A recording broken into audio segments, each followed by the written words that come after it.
Hey you!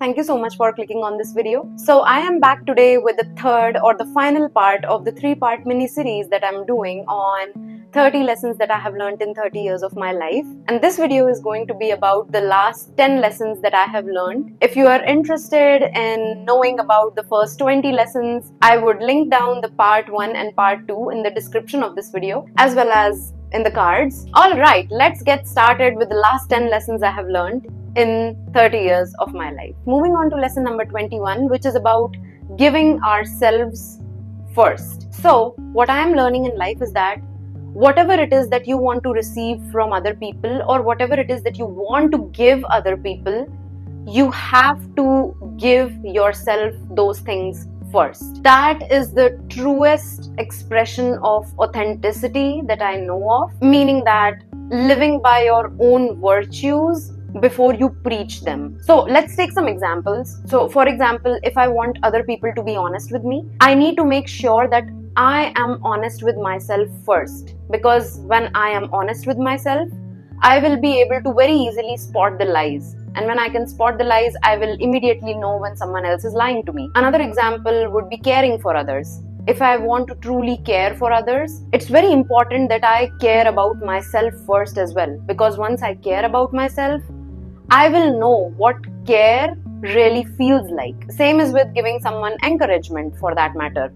If I don't encourage myself, I would never really know what true encouragement really feels like. Because if I cannot live it, how can I give it, right? So yeah, that's lesson number 21. Alright, moving on to lesson number 22, which is one of the biggest lessons that I have learned in life, and it is about trust in oneself, or trust in myself. And what I have learned about trust in oneself is that trusting in yourself can literally get you through anything, any problem or any obstacle in life. Trusting oneself doesn't really make life's hardships easier.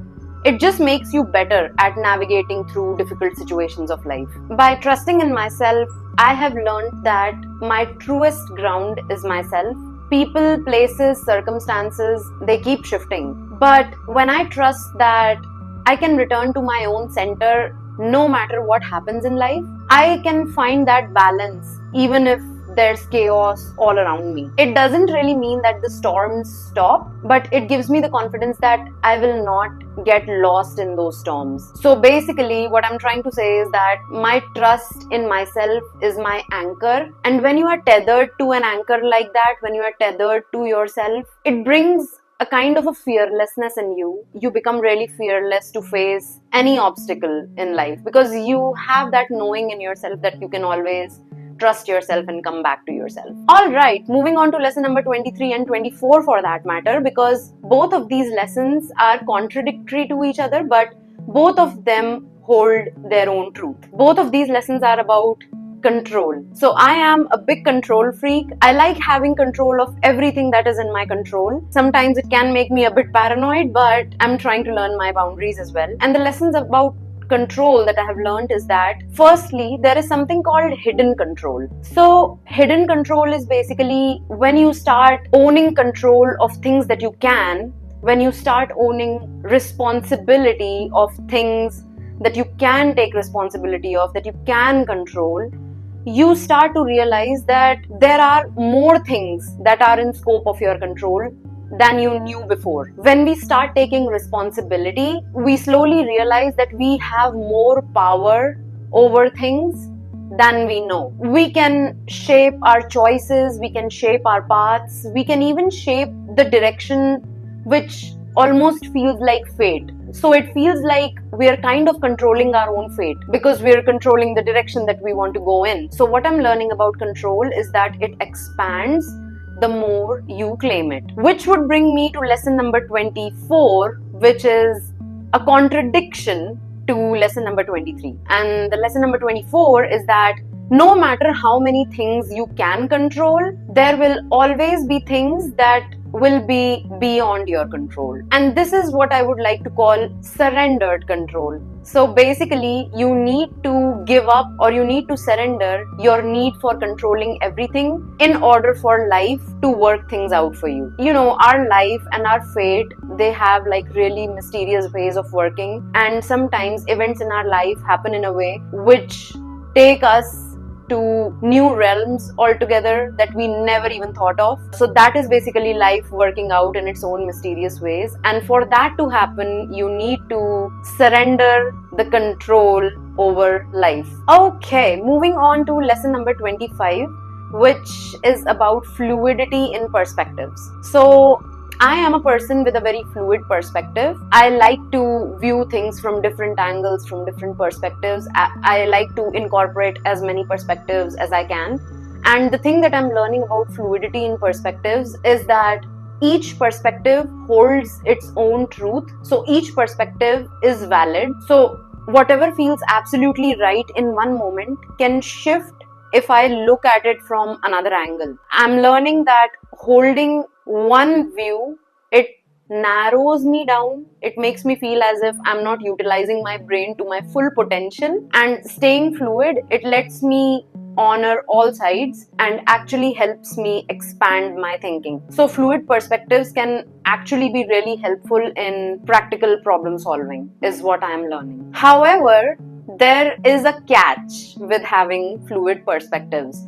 And this is what would bring me to lesson number 26. And the catch is that having a fluidity in perspective can make you feel confused. Since you find that every perspective has its own validity, it holds its own truth, sometimes choosing one particular perspective becomes really hard to do. When I hold too many truths at once, it makes me feel as if I'm losing my own footing. I'm losing my own ground. However, I have also learned that this confusion doesn't mean failure. It doesn't stop me in any way. It makes me pause, but it doesn't make me stop. I've realized that with time, the confusion clears itself out. And since I have that level of trust in myself that I will eventually find a way, that also kicks in and it helps me navigate through this confusion.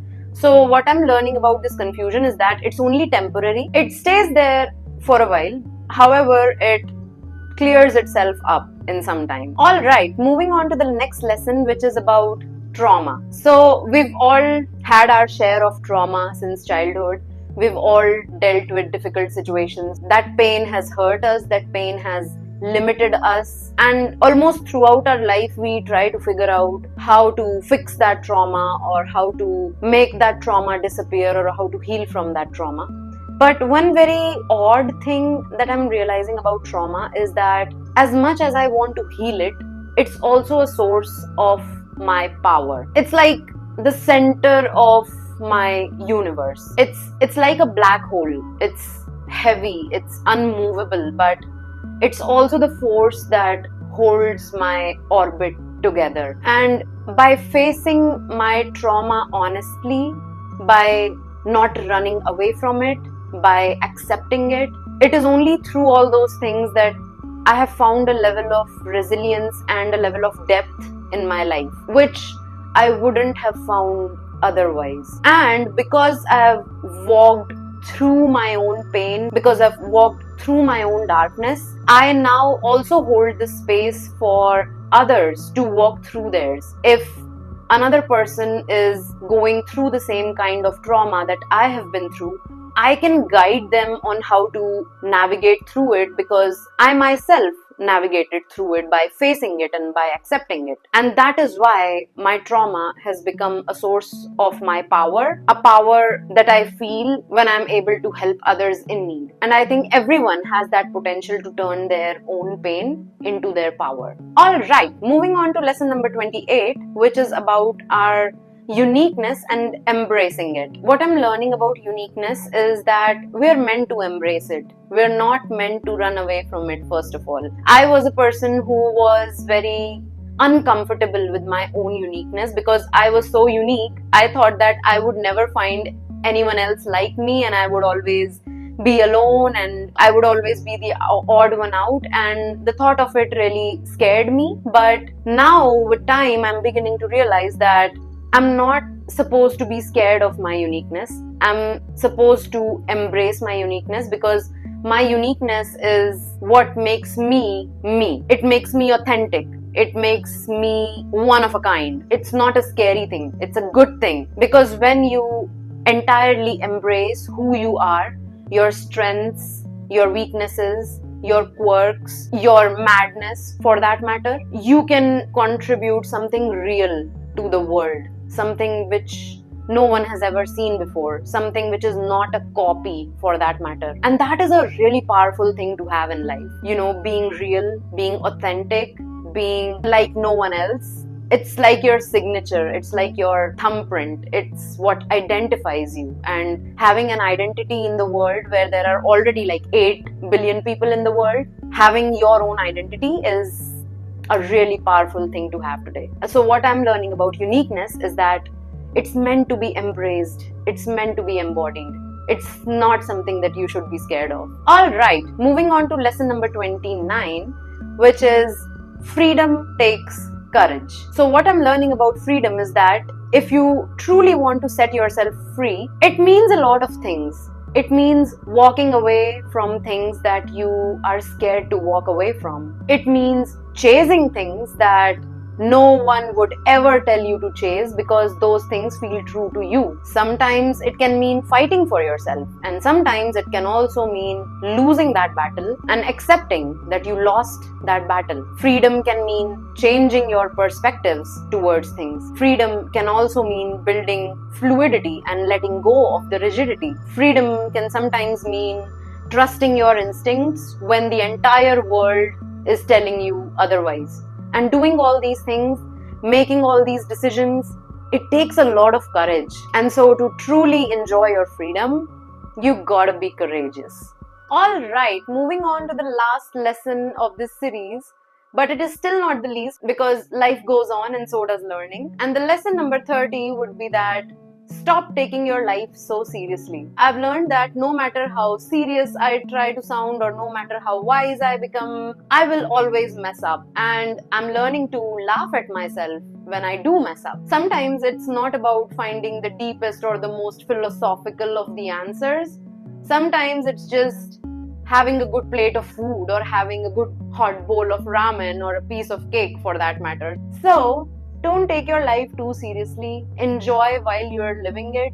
Learn to laugh at yourself whenever you do mess up, because eventually everything falls into place in the end, and you don't really need to worry as much. So yeah, enjoy your life and don't take it so seriously. Alright, that would bring this series to a close. I hope that the 30 lessons that I talked about brought some value to your own life, and if you'd like me to expand on any of the lessons, you can let me know in the comments or in the email, and I would be really happy to do so. Having said this, these are not the only lessons that I'll learn. I know that I will keep learning new things every time, and I will try my best to share my learnings with all of you. Thank you so much for being with me so far, if you watched till the end, and I'm always and forever so grateful for your support and for your positivity and for merely just watching my videos or clicking on them. I'm always grateful for that. So yeah, I'll see you soon in the next video. Till then, take care.